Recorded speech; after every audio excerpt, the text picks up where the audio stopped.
చాలా సంతోషం. ఇంతకుముందు పెద్దలు చెప్పినట్లు ఈ తిరుమలాపల్లం మండల హెడ్ క్వార్టర్లో ఒక మంచి 100 బెడ్ల హాస్పిటల్ని సుమారు 26 కోట్ల రూపాయలతో అభివృద్ధి చేసుకుంటున్నాం.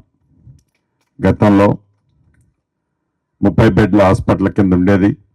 అంతకుముందు చాలని వసతులతో గిరిజనులు ఎక్కువగా ఉన్న ఈ మండలంలో ఎవరికైనా అర్ధరాత్రో అపరాత్రో ఆరోగ్యరీత్యా ఇబ్బంది కలిగితే ఖమ్మం పోవటం తప్ప ఇంకొక మార్గం ఉండేది కాదు. ఏ తల్లైనా ప్రసవించాల్సి వస్తే ఖమ్మం ఏ ప్రైవేట్ హాస్పిటల్కో గవర్నమెంట్ హాస్పిటల్కో తీసుకుపోవాల్సి వచ్చేది.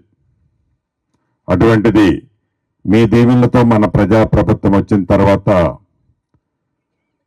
ప్రసవించే కార్యక్రమాన్ని ఇక్కడ హాస్పిటల్లో డెవలప్ చేసుకోవటమే కాకుండా డాక్టర్లని నిత్యము అందుబాటులో ఉండే విధంగా, సిబ్బంది కూడా పిలిస్తే పలికే విధంగా ఈ హాస్పిటల్ని అభివృద్ధి చేయాలని దృఢ సంకల్పంతో మౌలిక వసతులను కూడా ఎక్కడ వచ్చిన పేషెంట్లకి ట్రీట్మెంట్ చేస్తున్న వైద్యులకి ఎక్కడ ఇబ్బంది కలగకుండా ఉండే విధంగా మౌలిక వసతులు అన్నిటినీ కూడా ఈ హాస్పిటల్లో ఏర్పాటు చేసుకోవడం జరిగింది. అయినా డయాలసిస్ లాంటి యూనిట్లు, ఇంకా లేటెస్ట్ ఎక్విప్మెంట్తో కూడిన మంచి వైద్యం ఈ ప్రాంతానికి అందించాలని ఆలోచన తప్పకుండా ఉంది. ఈ హాస్పిటల్ 100 బెడ్ల హాస్పిటల్ కంప్లీట్ అవటంతోనే ఫుల్ ప్లెడ్జ్లో ఏదైతే జిల్లా హెడ్ క్వార్టర్లో ఉన్న హాస్పిటల్ని మరిపించే విధంగా అన్ని వసతులను, మిగిలిన వసతులను కూడా ఈ రాబోయే కొన్ని నెలలలో ఇక్కడ కూడా ఏర్పాటు చేసుకోవటం జరుగుద్దని ఈ వేదిక ద్వారా ఈ మండల ప్రజలకి, నా కుటుంబ సభ్యులందరికీ వేదిక ద్వారా తెలియజేస్తున్నాను. ప్రధానంగా డాక్టర్లను ఒకటే గతం నుంచి రిక్వెస్ట్ చేస్తున్నాను. ఈ ప్రభుత్వం పేదోడు ప్రభుత్వం. పేదోళ్ళకి విద్య, వైద్యం ఈ రెండు మంచి ఇవ్వాలని దృఢ సంకల్పంతో గౌరవ ముఖ్యమంత్రి రేవంత్ రెడ్డి గారి నాయకత్వంలో ఈ ప్రభుత్వం పనిచేస్తుంది.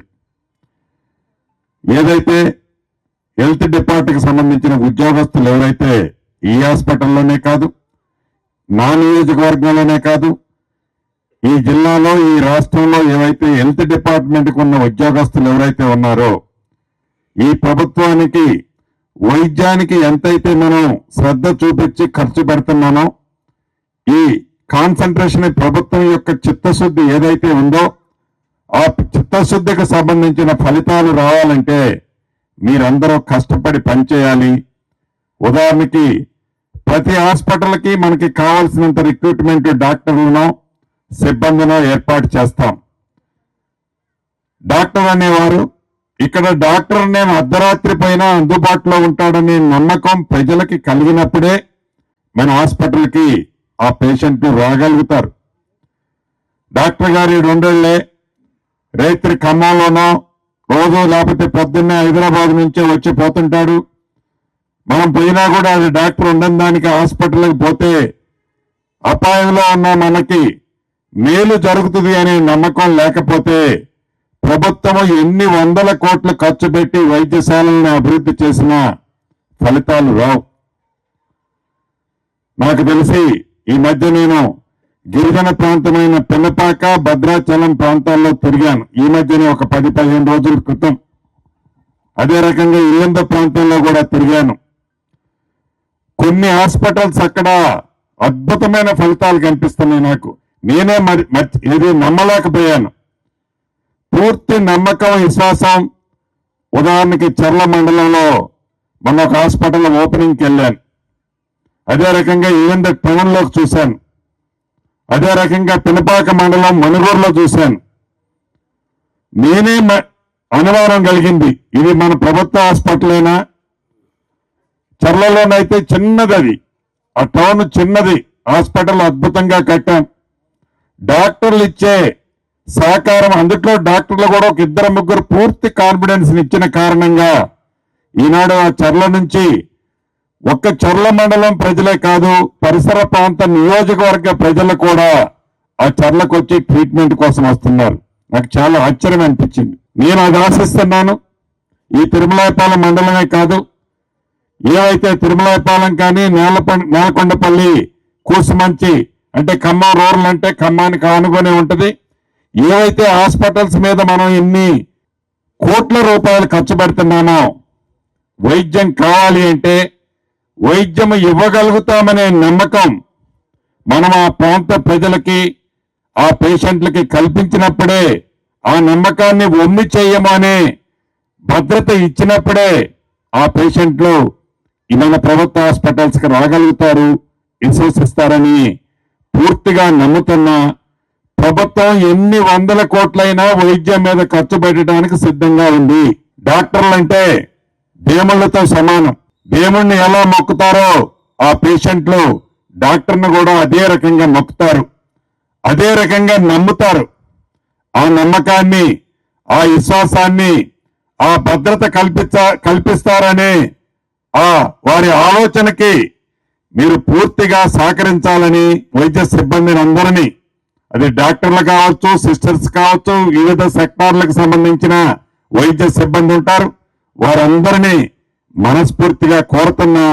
రాబోయే రోజుల్లో తప్పకుండా ప్రతి హాస్పిటల్ కి ఎవరైతే మంచి సర్వీస్ ఇస్తారో, పూర్తి భద్రతని, నమ్మకాన్ని పేషెంట్లకి కల్పిస్తారో అటువంటి వారికి ప్రత్యేకమైన బహుమతులు నా నియోజకవర్గం నుంచి కూడా మొదలకు శ్రీకారం చుడతానని కూడా ఈ వేదిక ద్వారా వైద్య సిబ్బంది కింద నుంచి పై వరకు తెలియజేస్తున్నాను. ఇక ఒక్క నియోజకవర్గంలోనే, అంటే ఈ ప్రభుత్వం యొక్క చిత్తశుద్ధి మీరు చూడండి. ఒక్క పాలేరు నియోజకవర్గంలోనే 200 బెడ్స్ హాస్పిటల్స్ ని మనం శంకుస్థాపన చేసుకున్నాం. ఇది రెండవది. పోయినసారి కూసుమంచిలో చేసుకున్నాం, ఇది రెండవది.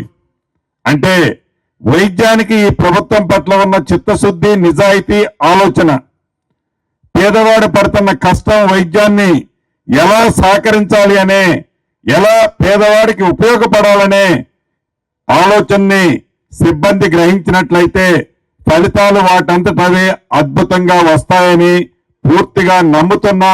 ఈ మధ్యనే నేను కొన్ని హాస్పిటల్స్ లో చూశా. ఎవరి మీద ఈ ప్రభుత్వానికి కోపం లేదు, ఎవరిని నొప్పించాలని లేదు, ఎవరిని మాటలనేది కూడా లేదు.